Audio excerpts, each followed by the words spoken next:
Hello, everyone. You're listening to 88.9 KSTM The Storm. It is Thursday, the 4th, and we are on the Reseller Show. And your host, Brandon Zier, here. I have a special guest today. Miss Ivy is joining me. She runs her own business, self-employed, and we'll go from there. If you want to talk about who you are and, what you do with your self-employment. Alrighty, hello there.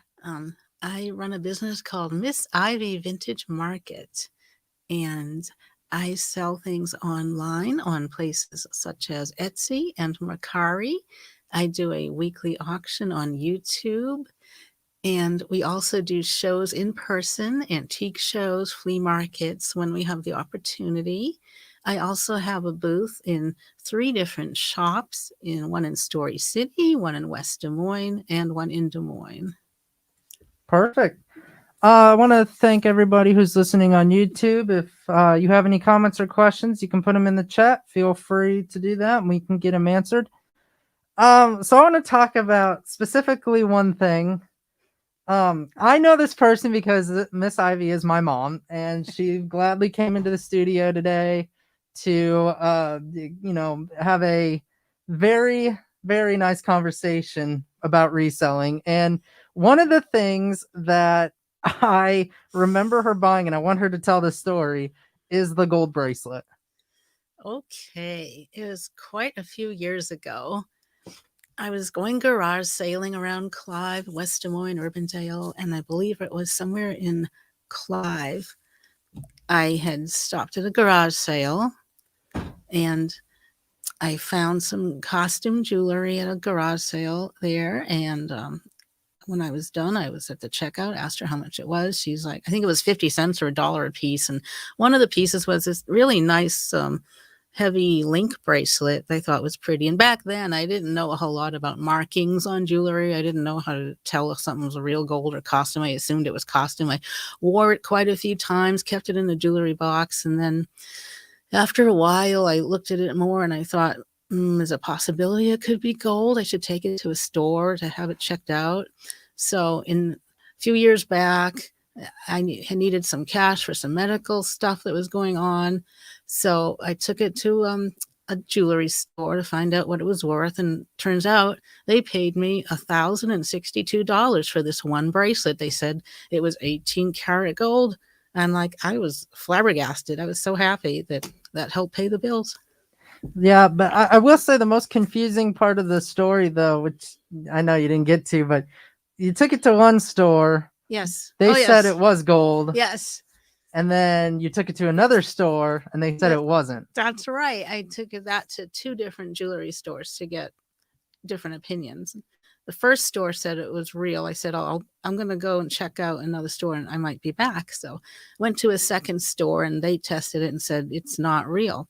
Took it back to the first store I went to. And then they said, we'll retest it. And they tested it again. They said, it's coming up as 18 karat gold and we'll pay you for it. And I did tell them what happened at the other store. But it turned out to be real, apparently. So I was happy. Well, that was a great find. I'll tell you that. Best find I ever found at a garage sale. Find you ever found. So, going into the whole quarantine and the whole pandemic and stuff, how did reselling become different for you, or has it not become different? Well, the part that's different was that we really took off with online sales, and I got more involved in that. And a lot of our in-person shows were canceled due to COVID.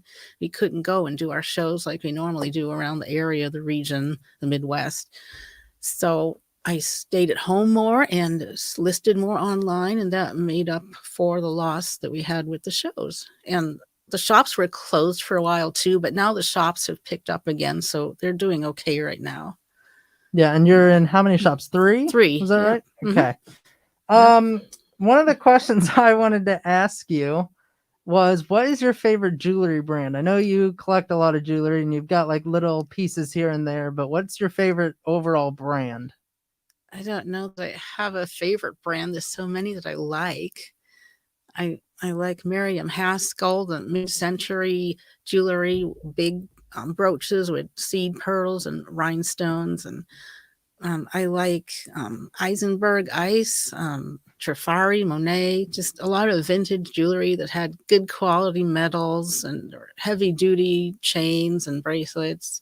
Lots of big fancy brooches and rhinestones I like. And I like natural stones too, like jade and, there's sodalite, there's tiger eye. I like mother of pearl, abalone. I like all that stuff. Cool.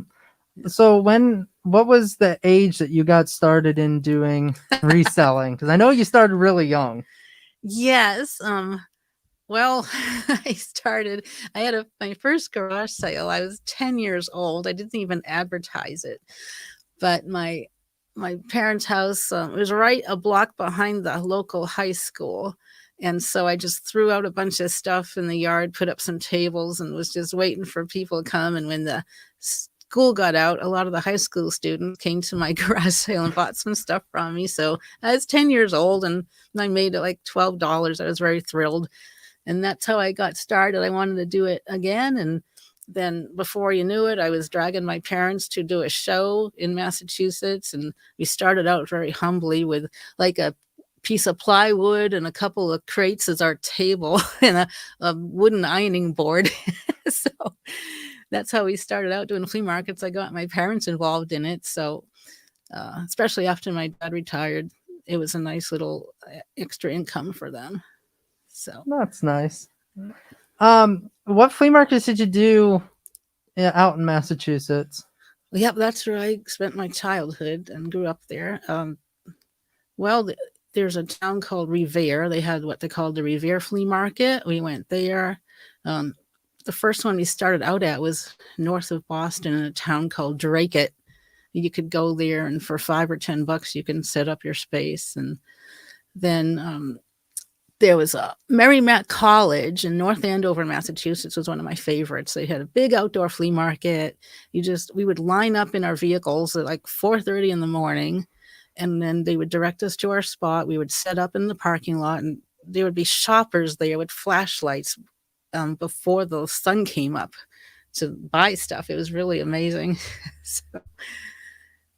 So yeah, that I can definitely see you doing flea markets for sure. One of the questions that I had on YouTube a couple of weeks ago was that the question I got was, how do you wash your jewelry? Very carefully. I found out using a mild dish detergent like Dawn and some warm soapy water works wonders on lots of jewelry. I do have an ultrasonic jewelry cleaner I just got and I haven't used it yet, but I'm going to start using that. I know with certain jewelry, like with stones that are pasted in and things that are very delicate, I might wipe very gently, but I will not submerge them. A lot of jewelry, you don't want to submerge them in any water. It's not good for it. And when you're cleaning rhinestone jewelry that have prongs, when you dry them upside down so all the moisture can get away from the jewelry, because the moisture is not good for rhinestone stuff. It makes like bad marks and discoloration if you let that happen. Yeah, the way I see, doing jewelry and washing jewelry is that I don't wash mine. This is my viewpoint. I don't wash my jewelry because when I sell it, most of the times the other people want to wash it their own way. So when I sell my jewelry, I just figure, well, I'll let them wash it because I might use one dish soap that they don't like, or all those different kinds of dish soaps out there. I don't wash everything, but if something's obviously needs cleaning, then I'll wash it. In your antique booths, what is the number one seller? I'd say most of the time it's the costume jewelry. People love that stuff. It's small, it's convenient, it's great to give as gifts. A lot of people collect it. It doesn't take up much room, and it's quite a variety of styles out there. Also, I sell vintage toys. Those go very well. Old Fisher Price sets. Usually, when a generation reaches at least middle age, you find they are nostalgic about toys they played with as a child. And those are the toys you see in the antique shops that people are buying right now. Yeah. A lot of people I know, they go to antique stores and they look for their video game systems that they played with when they were younger, and they just want to, have them and collect them. Yep. So Atari 5200. yeah, there you go. Were your siblings at all? Any of them? Did they get into reselling, or was it just you and your parents? Nope, just my parents and myself. Yep. Yeah, that's kind of the same situation with me, isn't it? Yeah, well, it's right at this point in my life, it's a nice little job to have. I was an English major in college, and I had intended to be a full-time writer somewhere, but I wound up with an office job. Had an office job for 5 years, then I had another office job for 16 years, and I had a little bit of garage sailing on the side as a hobby, but I was laid off after 16 years in an office job. And because of that, I became a full-time reseller, because you get to be a certain age and you find out in the workforce, people often don't want to pay you what you're worth with all the years of experience that you have. So I thought, do I want to go to all the trouble to drive somewhere and be in an office at least 40 hours a week? Or do I want to stay home and work at something that I'm really good at and I can make a decent living at and learn and be better at? And so I thought, I'm just going to be a full-time reseller, because I love doing it, love dealing with people, buying and selling and hearing everyone's stories of how they came to be where they're at. And and you meet so many interesting people. I just love the lifestyle, and I love that I can stay at home and do this. That's nice. So we're going to do a little segment here that I like to call Raves and Rants. I'm going to give you a reselling website. You're going to tell me a couple raves about it and a couple rants about it. So the first website is Mercari. I enjoy selling things on Mercari. It's very easy to list things. There's no charge for listing. But you only pay a fee when you sell something, and it's very reasonable. It's reasonable to ship things to. You can choose either their shipping, or it'll let you ship on your own, and you can choose your own shipping methods, which is really inexpensive in some cases. So I'm very happy with Mercari. The only thing I would change if I were Mercari in their management would be that they really should allow sellers to reply to feedback that buyers leave for them. That's all I would say, because right now they don't allow sellers to reply to any feedback. And one thing I'm going to add to that is, I think if I was the management team, I think they should add a option to do partial refunds, because right now all you can do is someone's complaining about one item, and there was like a group of items, for instance, and one of the items is broken but the rest are fine, and they want a partial refund. Well, Mercari right now doesn't do that. You'd have to give a full refund. That's true, yes. Which that kind of sucks and puts you in a bad place. But next place, Etsy. Etsy is another place I have a couple of listings on. I haven't worked with Etsy lately. It's just easier to sell on Mercari. Etsy, you pay a 20-cent fee every 4 months that you have a listing there, and then they take their fee also above that. Etsy is more limited than Mercari, because you can only list things that are at least 20 years old, which is what they consider vintage, and it has to be a craft item. And you can't sell just anything on Etsy. It has to be vintage or craft. It's something you make yourself. You can't get a whole bunch of imports that are made somewhere else and sell them. You have to make things yourself. So it's actually homemade. Yeah. Etsy is a good way to start a business, because I think they allow age 13, I think it is, that you can start. Yes, I think a parent has to sign for you also, but I think you can do that. Yes. Yeah. It's a good way for young crafters and whoever wants to become a reseller, especially with vintage items to sell on there. Next place is Facebook Marketplace. I'm relatively new to that. I've only listed a couple things on Marketplace, but it wasn't business related. For me, it was just to get rid of things that we no longer needed, like a bed and things like that. But it's been successful, I think. For Marketplace, I'll probably get more into that in the future. But I'm always a little cautious about meeting people in person. So it's nice they offer the shipping option now, which they never did in the past. So that's a good thing, because now they can compete with Mercari and eBay and Etsy and all those things. Yeah. If you're on YouTube, please type comments or any questions you have for the both of us. We do have a comment, and I am going to read it. And we had someone in our chat say, hard to believe 20 years is vintage. Seems I like know. yesterday. I Time know. goes by I fast. know. It's crazy. Yeah. I haven't lived 20 years yet. Can Almost. Can you believe it? Prince records are considered vintage. Oh man. So when it comes to taxes, Yes. my question is, how do you deal with them? Do you file them yourself, or how does that work when you're self-employed? Well, one important thing is, for instance, I've always been totally honest, ethical person. I believe in reporting everything that you're supposed to report. And I believe the law states that if you earn at least $400 or more, you have to report it as self-employed. If you're self-employed, that's your self-employment income. So you have to keep in mind, keep good records, because you'll have to pay self-employment tax. You have to pay state sales tax. You have to pay state income tax and federal income tax. But you also get lots of deductions when you're self-employed. And in this reselling business, you can deduct the cost of your goods. You can deduct a generous amount of mileage for every time you drive to the post office to mail something to a customer, every time you drive to garage sales, to shows. If you stay in a hotel, you can deduct the hotel expense if you have to go to a show in another state, for instance, meals, anything like that, all deductible. So it might seem like you might be paying a lot of taxes, but after it's all done, it kind of evens out a bit and it's not that terrible. Yeah. So, well, I'll just go back to my question. Do you have someone do your taxes for you, or are you Yes. that smart to do your taxes? Well, I am that smart to do taxes, but I don't have the time. So Yeah. we have an accountant in West Des Moines that handles our taxes, and she's very, very good. I'm very happy with her. Yeah. Do you have any questions for me? I'm just curious because So we both have questions for each other, but well, throw up a question maybe. so how do you balance your academic career with your reselling career?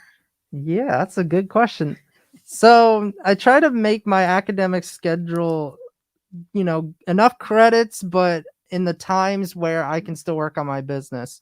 Most of the day I'm doing classes, but then in the evenings I try not to plan anything because I'll be working on my business in the evenings. Of course on the weekends, I'll go to auctions or garage sales, stuff like that, but it's mainly in the evenings I work on the business. So Good. yeah, hit me up with any other questions. I'm thinking. Let's talk about let's talk about auctions. Why don't we? Oh, yeah. What do you think of auctions? I really enjoy going to auctions when I have the time, and if it's not too far away. I don't like to drive too far to go to an auction. Like if it's within an hour, if it's a really good one within an hour and a half, I'll go. But there's lots of different styles out there. I like auctions that go fast. I like auctions where, for instance, if they have a box lot of stuff and like it's one box after another and they sell it by the box full, you get like a whole box full of stuff really cheap. And they do the same thing sometimes with the costume jewelry. They'll have little lids, cardboard lids of boxes filled with jewelry on the table, and another table, and another table. And then some places will say, if anyone wants anything out of this box for like $5 starting bid, we can do that. And then they'll sell these individual pieces and it'll take forever. And I just like it when they sell like the whole box full. And then, because I like to buy big lots. I like to buy a whole bunch of stuff because it's less per piece. And then I have fun going home and sorting it and cleaning it and organizing it and getting it ready to list or to sell. Yeah. So I'm just thinking auctions in my head.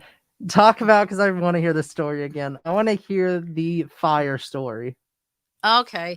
One of the best auctions I've ever been to was in Mount Ayr, Iowa, a couple years back.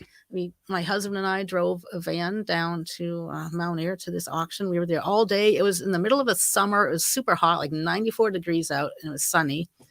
But we got things so cheap there. I mean, we're talking like 18-gallon tote full of Beanie Babies, for instance, for like $11. I mean, a box full of DVDs and things like that. And I got a whole bunch of costume jewelry. I got a whole jewelry armoire full of jewelry, and that was an interesting auction. So I was walking up and down the aisles of stuff, and all of a sudden I smelled smoke, and I turned around, and then this table of stuff was on fire, and So one of the guys at the auction threw some stuff on the ground in the grass and stomped out the fire with his work boots. But I just thought there was something on the table that caused a fire, like a magnifying glass or some chemical or something. And it was so hot that it just spontaneously combusted. I'm like, my goodness, that never happened before the auction that I know of.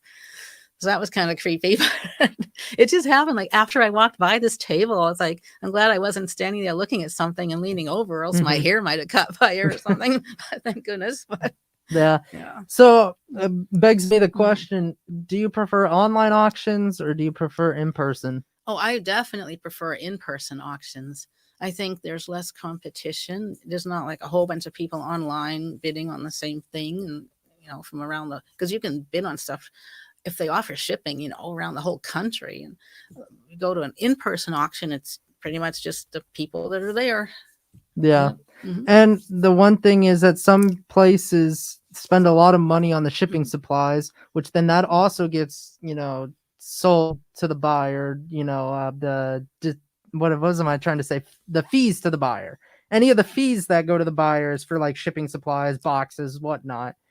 And then plus the, seller has to pay for the shipping, which makes them pay an extra fee because on, I think it's high bid. If I remember right, it's high bid. They have a 15%. Some places have 10 to 15% buyer's premium. Yeah. What do you think about buyer's premium? I don't like them. I think you should just pay the price that you pay for the actual item when they auction it off. I don't like adding a premium, but I was happy to pay a premium though on one particular auction that happened recently at Putney auction. Simpson College actually had some surplus stuff, and I was so fortunate. I bid on these 2 gigantic rolls of bubble wrap. Not a very exciting thing, I know, but when you're reselling and packaging things constantly, you need bubble wrap, and that stuff's expensive. But I got these 2 giant rolls, and I'm so grateful for that I was able to get that at the auction that Putney had for Simpson. Yeah, and if you guys want to check it out, Putney Auction Service is on Simpson, and I know they do have a website too. They're based right out here in Indianola, I think on Highway 92. So anyway, you have any other questions? I'm not I kind of wanted to share this time a little bit. I don't know if you've got anything, but talking about you selling on Mercari, has there been has there been any sellers that were hard to have a compromise with? I don't recall any like that. I've always been pretty happy with Mercari. Yeah, I bought a few things, not a whole lot on Mercari. I sold a lot more than I bought on Mercari, that's for sure. I do buy a lot on Goodwill. Goodwill has a nice online presence, and I buy a lot of costume jewelry on it's called shopgoodwill.com, and I purchase a lot on there. Yeah. Do you like your purchases from Shop Goodwill? They're okay. They're not the best, but it's a matter of if you can get the good prices or not. Because I know Goodwill, after when the whole pandemic started, Goodwill was just bids were going everywhere. Like for a 4-gram 14 karat gold necklace, it would start at $10, and then 3 hours later you would see it at $1,200. And it's just like 4 grams of 14K not worth $1,200 unless if gold was like really up back then, but as of right now it's not. Yes. Yeah. So what's the best thing you bought on Goodwill? What is it? I don't know, you bought a ton of stuff. I know it's probably some piece of jewelry. I'm sure there's so much of it. One of my recent favorites that you bought was probably the California box with the earrings. Oh yes, in there was a pair of white gold dangling earrings with little diamonds that a friend of mine purchased from me, and she's going to resell it as well. I always wonder if any of these products ever find a final home. It seems like get sold and sold and sold again. Yeah, until you find the right collector to just keep it in their home for years and years and years until they throw it out. But yeah. I do have a small collection of crackle glass at home that I've had for years and years and years that I'll probably sell someday, but not quite yet. And you got a big Avon Cape Cod collection too. Yeah, that's going to be gone. Yeah, those Avon Cape Cod prices aren't really that great right now, but my collections are with Fenton. I collect a lot of Fenton glass and a bunch of sterling silver jewelry, and I have some gold jewelry that I collect too, but mainly those. But I think my biggest collection out of all of them are the enamel flower brooches. If anyone on YouTube doesn't know, I collect a ton of enamel flower brooches, and I'm trying to get them displayed right now in my room, so that way I can do a video on them and you guys can see all the flower brooches I do. And if you want to check out that video, I will do it soon, and it will be on Heartland Picker on YouTube. And you also have a YouTube channel, don't you? Yes, Miss Ivy Vintage Market. It's on YouTube. And I have a shop on Etsy and a shop on Macari by the same name. But you haven't posted anything on YouTube yet, have you? Not yet. There's no content there yet. Yeah. Speaking of flower brooches, that is one product that has lots of uses, not just to wear on a jacket or a shirt, or you can put on a purse, on and a hat, but a lot of enameled multicolored flower brooches wind up in bridal bouquets. There's a lot of brides that won't use fresh cut flowers because they will not last. They will put together or have someone make a flower brooch bouquet that they can walk down the aisle with. Yeah. Well, I'm trying to think of a good question to ask you that I haven't thought of yet. I'm sure it'll come to you. Well, I'm sure it will. How do you like selling on YouTube? That's what it was. I've only been on YouTube a few months, a year. It's been a slow process, but I do sell once a week. It's on another person's channel where I'm a guest, and called Cajun Roots Reseller. Yep, I had him as a guest for episode 1. First guest. So I sell on his channel once a week, every Wednesday at 2 p.m. Eastern time. So that's all I do so far on YouTube. And occasionally I'm a guest on another person's channel. I know a few people now on YouTube that sell regularly. And I got my interest in so many different places. It's hard to put a lot of effort into just one thing because I have to maintain my 3 booths. And we actually were doing a flea market this weekend at the Iowa State Fairgrounds in the cattle barn. We're in the middle section in the foyer, and it's going to be there November 6th and 7th, and then the first weekend in December. And then in January, it's going to be back in the 4-H building, which is renovated and super bright and clean. And once a month starting January in the 4-H building, a wonderful flea market. Yep. And before I get to mention, not this weekend because it's the flea market, but next weekend is Junk Jubilee. That is a fun show. I like to go to that and shop all the antique vendors. It's $10 for all 3 days. You can get in all 3 days for $10, but it's a really fun show. If you guys walk around there and just take a look at how much old stuff is there, meaning, item wise, it's a really fun show. And I know we sold there a couple times. It's not your typical flea market. It's very upscale. People take a lot of time and effort to put their booths together. There's they'll put like a lot of centerpieces, a lot of focal points, little vignettes, lots of furniture with decor around them. And it's just a very, very festive for the fall edition. A lot of holiday items and Christmas decor. Yeah, there's a lot of vintage furniture there that has been refurbished and uploaded to a good standard. A lot of people there take old furniture and revamp it to new different styles that people like, of the antique styles. This is a nice area to live in if you're into vintage and shabby chic and all this stuff, farmhouse collectibles. I mean, you could find a lot of things at all these different shows, and then of course the garage sales in the spring and summer. I grew up in New England, and really nothing beats New England for finding old vintage items. I mean, they're all over the place in Massachusetts, New Hampshire. There's just so many sales there. They have these huge church rummage sales where you can find just about anything, and then all the flea markets out there. And I mean, the population is big there. It's very densely populated. There's a lot more stuff to buy and a lot of more older stuff to buy, since they've been there since the 1600s. So yeah, that's crazy. It was great. That's what I miss about New England. I miss the history and all the secondhand items that you can find there. It's just unbeatable anywhere else. Besides the gold bracelet, is there one find that you were just like, oh my gosh, I can't believe I found this? Oh dear. I mean, This- I'm you've been looking in a long time. I'm sure there's a few things, but one thing, it wasn't really a purchase. It was something my brother handed down to me, and it's just a wastebasket tin, but it's a very unique tin because all around the wastebasket are college pennants from lots of college sports teams.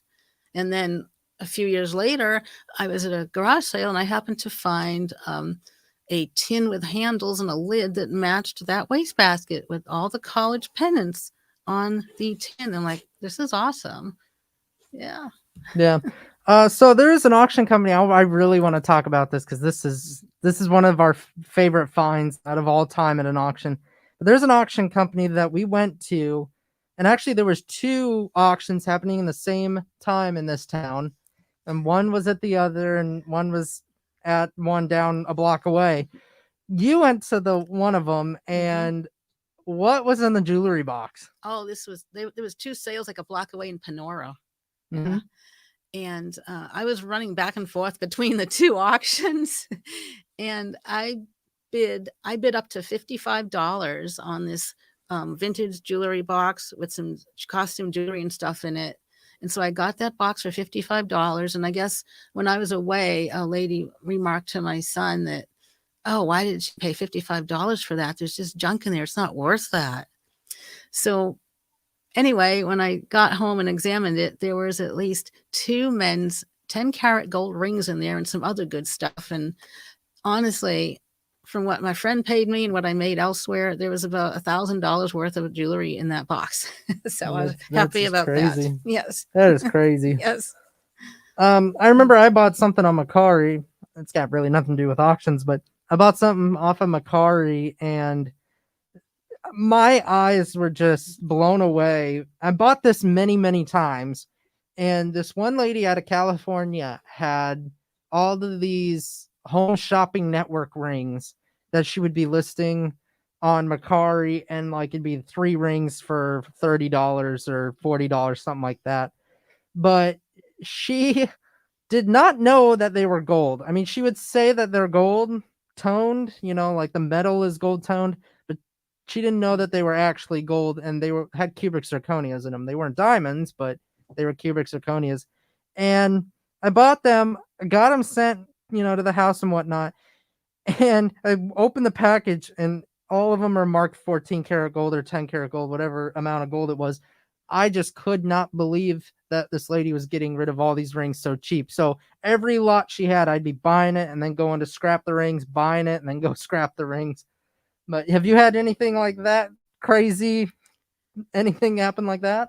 Oh gosh, I don't recall anything that crazy happening. No, it was Wow. definitely one of the more interesting things in my buying and selling career. But Sweet. how long have you been doing the flea market? Oh, at least, well, 17, 18 years. You were a baby when we started doing the flea market. That's what I thought. We used to take you in your infant seat to the flea market. Yep. That's what it used to be. Yep. And then of course we also sold at the Adel Sweet Corn Festival. Once a year. That normally got a ton of people. 10,000 people. Yeah. Yeah. The pre-sweet corn, can't pass it up. Nope. It's good. We do have a comment on YouTube. I'm gonna read this because this is interesting. Someone said, I bought a curb link chain it was 14 karat gold, made in Italy at an estate sale for $7. I almost didn't get it, but the lady who's first picked up the bracelet said it looked like a dog collar. How interesting. Wow. Some people make chokers like so small. They make like little necklaces and bracelets as like chokers, and it's like, how do you even wear something like that? Normally you want something hanging down a little bit. Everyone has different styles and tastes, and that's fine. I like certain things. Someone else likes certain things. That's no right or wrong there. It's just personal preference. Yeah. I guess it is. So did you ever wish you would not sold something that you had sold in the past that you wish you never sold? Oh, that's a good question. I don't think there's one thing that I sold and I wish I didn't because the craze is so high right now. When I was younger, I had my collection of Pokemon cards, and dang it myself, because as a reseller, I should have known to save the cards because of the whole Pokemon craze now. But I had a lot of 90s and early 2000s cards, and I just went to a show one day, said I was done with them, sold a binder full of them, which now I kind of regret. But Mm. I try not to think of it because sometimes, you just go back to those memories and you're like, I should have saved that item. Yep. I'm sure in your family there was definitely something that you wish you would have kept. Yeah. Well, nothing sentimental, but when I was in a freshman in high school, I remember at one of the flea markets in Massachusetts, I sold these. There's like two little round baskets I had full of jewelry, and I sold both of them together for just $5. And I don't even know what was in there because I at the time I didn't know to look for gold or anything. So something good could have been in there, and I have no idea. So and then I would sell jewelry really cheap back then, and I didn't know signed or unsigned. I probably sold a lot of signed jewelry really cheap, and I know a lot more now.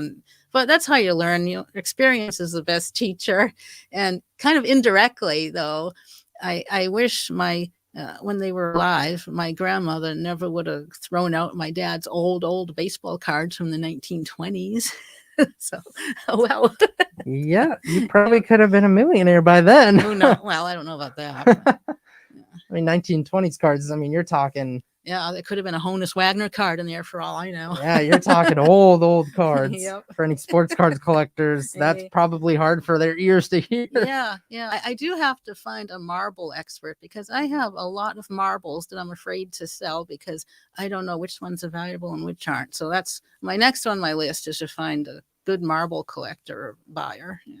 I just think marbles are marbles. I know there's some crazy people that spend like $300-$400 from a single marble, and I just don't understand it. I'm not a marble collector. I don't know anything about marbles, but maybe somebody who collects them actually does know knowledge about them. I don't want to lose my marbles. Okay. But we'll just leave it on that.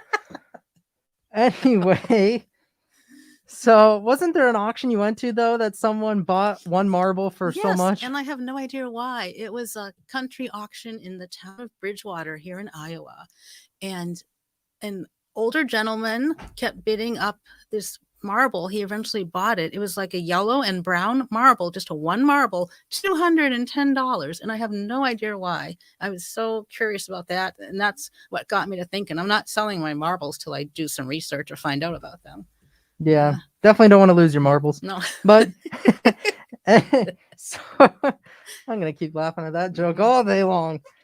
No, we were at an auction, I think, and it was myself and my aunt. We were at an auction, and it was kind of the same thing. It's like, why would you pay for something like this? At the auction, they had a 6-drawer spool cabinet. One of those old timey spool cabinets. They had all the decals on them, and they had all the 6 drawers, all the original 6 drawers, and it was in perfect, pristine condition. That thing went for $1,100, and my mind was just blown because normally something like that is worth $500 or $600. But what do you think of that? That's quite the thing. Yeah, you never know with certain estate auctions that families will show up and bid up things because it's sentimental or they really want it, and it's like you almost feel bad for them. You wish that they could have picked out these things before they were up for auction. Yeah. It's a thing. Well, what I don't like about auctions is that sometimes the household members or the family members, they wait until auction time to bid on the items. Like, I don't understand why you just couldn't take the items out. Who knows? There's lots of situations we don't know about. So. I mean, there probably is, but yeah. I talked about this last week. I went to an auction where, there was a box of jewelry. I wouldn't even spend more than $10 on it. And the thing went for like $120. And I kept questioning that jewelry box, like, why is it so important? But then I noticed that one family member was bidding against another family member. And that's when I realized, oh, well, no wonder why it's becoming so more in dollars. No wonder why the bid's going higher. Mm-hmm. So, Has anyone ever been mean to you at an auction or a flea market? oh man, it's a funny question you ask. Coming as a young reseller, it's it's interesting to talk about the topic because I know at the flea market there was a couple people that were skeptical of me because they're like, oh, this kid doesn't know what he's talking about, and I tried to like get low prices, so like someone would have a $10 item and I tried to get it for $2.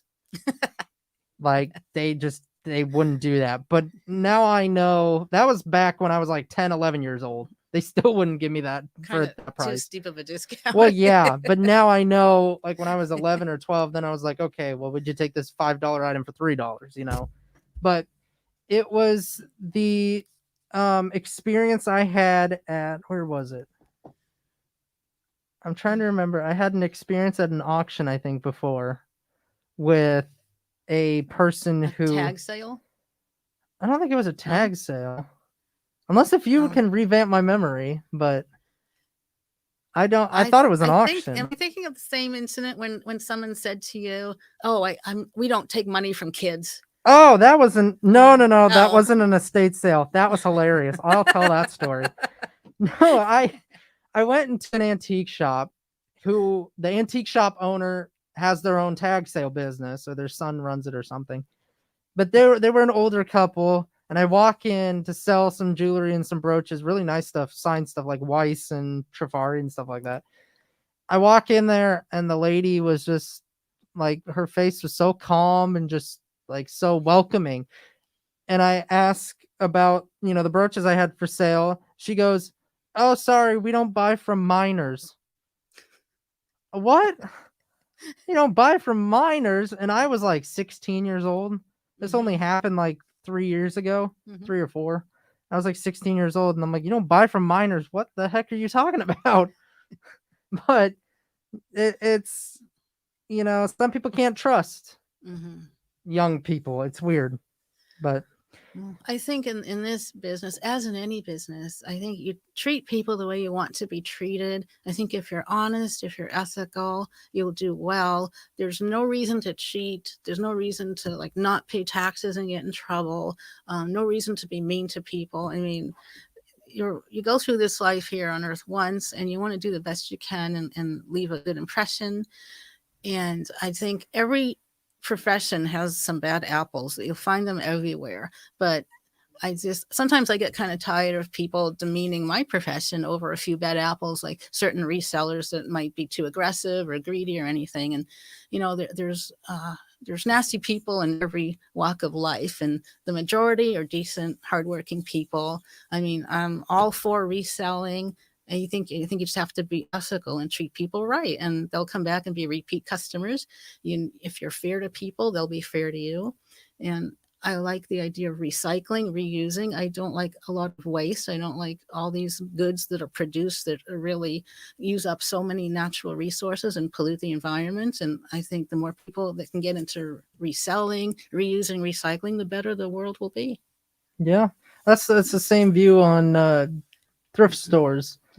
I like when people donate stuff because then the resellers can go in and buy it and resell it and give it a home to a new person. Exactly. I like going to thrift stores and using my money for a good cause, such as the Many Hands thrift store in Grimes and in Clive. I went there recently and I made a big purchase. And they benefit from that, and I benefit from that because I can keep what I want to use, and I can resell the rest and recoup my money.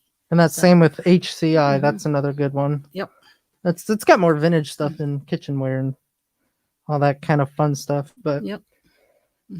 Let's see. Has there been a time at a flea market where you had to deal with a negative customer? At a flea market. Or is there any times, maybe not just you, but like any time in the flea market you remember something about a negative customer? Oh,